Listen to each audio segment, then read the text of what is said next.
எனக்கு அதிகபட்சமா வந்து இவர் கூட சோமு சார் கூட தான் வந்து காம்பினேஷன் இருந்தது. அவர் ஜான் விஜய் சாரோட ஒரே ஒரு சீன் மட்டும் தான் இருந்தது. மாறன் கூட காம்பினேஷன் வந்து லாஸ்ட்ல வரும்.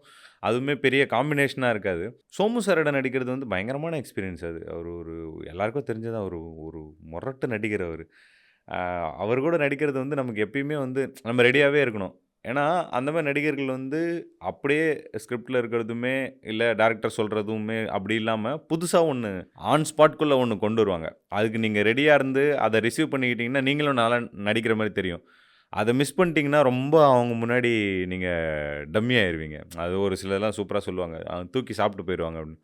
அந்த கேப் தான் அந்த அவங்க சஞ்சனா, அவங்க குரு சார்லாம் வந்து ஒரு கேப் விட்டீங்கன்னா, நம்ப அங்க அந்த சீன்ல இருக்கிறதே நமக்கு தெரியாது. ஸோ, நம்ம ரொம்ப கான்ஷியஸா இருக்கணும். அதே சமயத்தில பயங்கர லேர்னிங் எக்ஸ்பீரியன்ஸ் அவரு. அவர் கிட்டத்தட்ட 10 வருஷம் தியேட்டர்ல இருந்திருக்கிறாரு. அதுக்கப்புறம் இவ்ளோ ஃபிலிம்ஸ் பண்ணிட்டாரு. உங்களுக்கு நெறைய விஷயங்கள் சொல்லிக் குடுப்பார். ஆக்டிங்ல என்னென்னலாம் பண்ணணும்? எப்படிலாம் இது பண்ணணும்? அதான் ஒரு நெறைய இன்டர்வியூஸ்ல சொல்லியிருந்தேன். கிளிசரின் எப்படி வைக்கிறதுன்னு கூட அவ்வளோ அழகா சொல்லிக் குடுப்பாரு.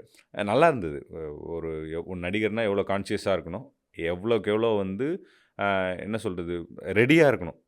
ஏதோ ஏதோ ஒண்ணு வரும். அத அப்படியே ரிசீவ் பண்ணிக்கிறதுக்கு வந்து ரெடியா இருக்கணும். ரொம்ப சூப்பரான எக்ஸ்பீரியன்ஸ் தான் உங்களோட பண்ணது.